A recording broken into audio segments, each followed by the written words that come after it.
Hi, I'm Shoestring Jane. Welcome back to my channel where I talk about all things thrifty, frugal and money saving.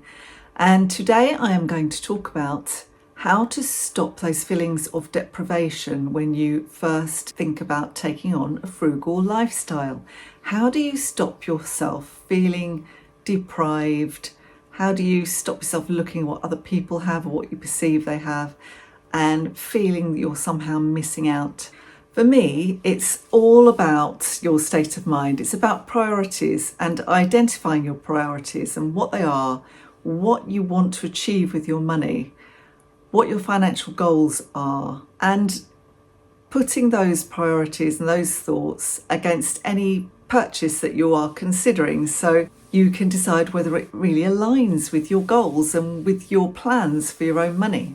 So really, frugality is like any discipline, really, any other discipline. So it's no different from a musician who sits in his or her room playing their instrument for hours and hours and hours because they really want to be a successful musician, or an athlete who really misses all the social occasions that his or her friends go to because they really want to achieve, they want to be successful in their chosen sport.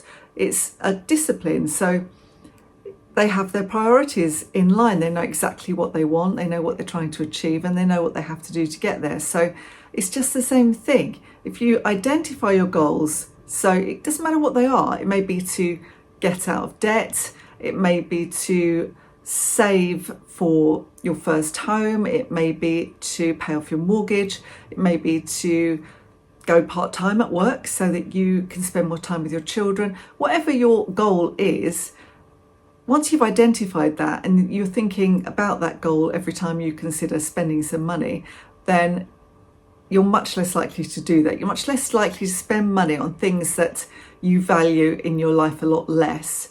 You'll spend your money on the things that really bring benefits and value to your life. Anyway, I'm just going to pause and show you what I'm wearing today, because as you know, I am a frugal fashionista. Actually just back from our afternoon play where I take his ball out, and it's just boiling out there. It's so weird, this weather in the UK. You just don't know what to wear. I luckily put something quite cool-ish on, but I'm wearing jeans and I was warm. I've got linen top on. It was a linen kind of dress, actually, tunic dress that I bought on Vinted. And as ever, I'm wearing fully second-hand. So let's show you today's outfit.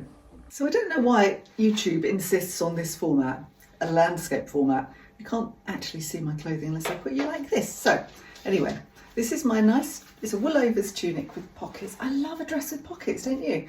I got this years ago, second-hand from somewhere, I don't know where. I've got some, I never wear skinny jeans because I actually have skinny legs, but I can wear them with the tunic. And these are just some jeans. I think I also got these from, Vinted. And then I picked up these Clark's sandals recently, and they were from Vinted too. So fully Vinted out, apart from the necklace, which has come from, I don't know, wherever, it was secondhand somewhere down the line. So secondhand clothing is a good kind of illustration potentially of what I am getting at. So if I felt really deprived and thought I can only afford secondhand clothes, then I would feel like I was somehow missing out. If I saw other people around me wearing the latest fashions and designer clothing and that really mattered to me and I couldn't afford to do it, then I would feel deprived. But for me, buying secondhand has a lot of benefits. So I don't feel deprived. I enjoy buying secondhand, anything, not just clothing. So there are three main reasons that I enjoy buying secondhand clothing. The first is obviously financial. So buying secondhand for a bargain price means that I have money to put towards the things that really matter to me. And in that case, in my case, it is a nice home, pets. I have 2 cats and a dog, and also taking the odd holiday. So those things are important to me, and if I have to wear second-hand clothing, then I'm perfectly happy to do so. And B, wearing second-hand and buying second-hand generally, again, is much better for the environment. So you're preventing something from going to landfill, potentially extending its life for a long time and getting really good value out of that item. And C, buying second-hand clothing allows me to direct my money to places like charities, or maybe I go to boot sales and buy from individuals who are a bit cash strapped and want to make a bit of extra money at boot sales or garage sales as well. Or, rather than giving my money to really big corporations and companies who create a lot of waste and pollution, and you hear all sorts of stories about how they treat the workers all along the supply chain. So if I know that the items have come from them in some cases initially, but if I can not buy more stuff from them and put the money where I think it would be better served, then that's a good thing as far as I'm concerned.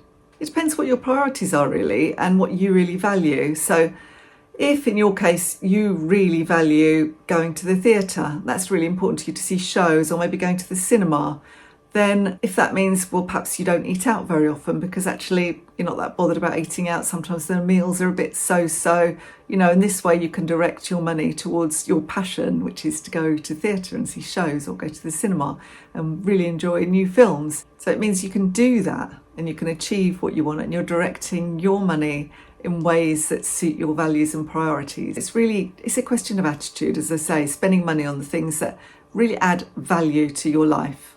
And another thing that stops me feeling deprived is that, especially as I've got older, I have learned to appreciate things that are either free or that don't cost very much. So there are lots of things you can learn to appreciate rather than only appreciating things that cost a lot of money.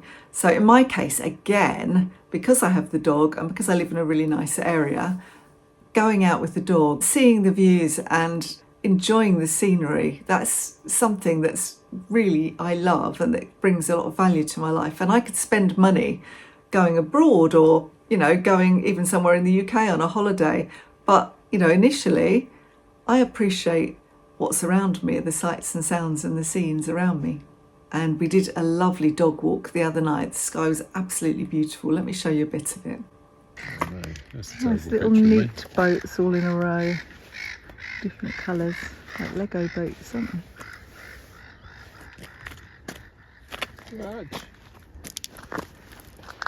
Archie. Ouchie. Did you give a walk?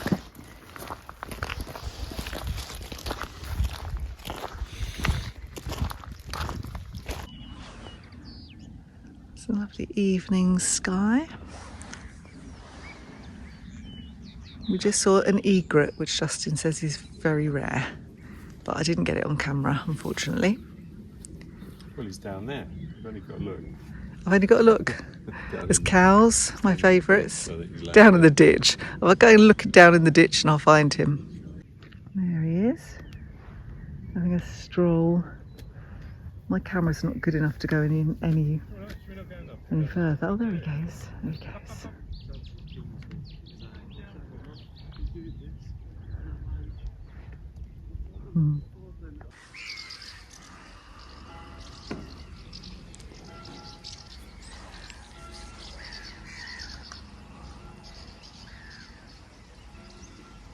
So still out here tonight. I'm about to have a good sunset, I think. Fishing boats are in, tide's out.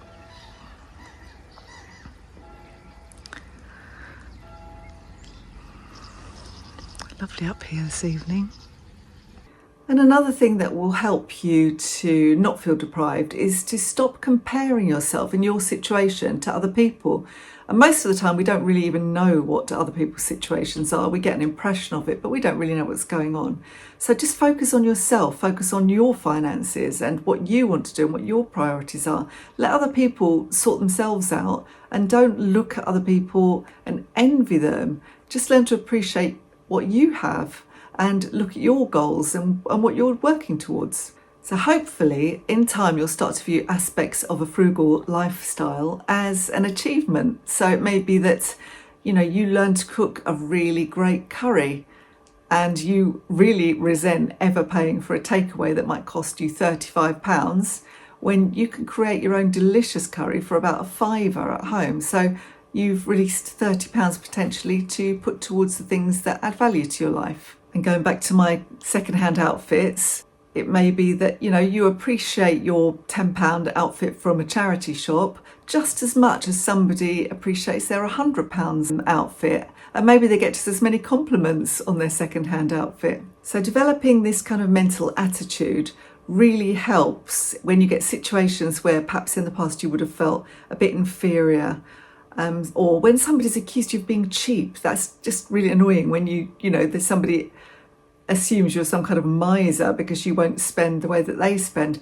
Well, you can just say, I have a plan for my money and it's not this. This is not a priority for me. I don't want to spend it on A, B and C. And you'll know that you really mean it, and it's going to help you to achieve what you need to achieve. And perhaps that person that's criticising you will never achieve what you're going to achieve. So it's all about focus and attitude. And I think if you keep those things in mind, then when you take on a frugal lifestyle, then you'll achieve it all so much more easily, and you'll enjoy the process. It becomes like a hobby. I actually really enjoy getting a bargain, saving money, and knowing that I can then divert that money to things that bring me joy. Anyway, what do you think? Let me know what you do not to feel deprived, how you make yourself feel really good and positive about a frugal lifestyle. If you enjoyed this video, don't forget to give me the thumbs up and subscribe to my channel. Hit your notifications bell so you know next time I'm about to upload a video. And thank you so much for watching this. I will see you next time. Bye for now.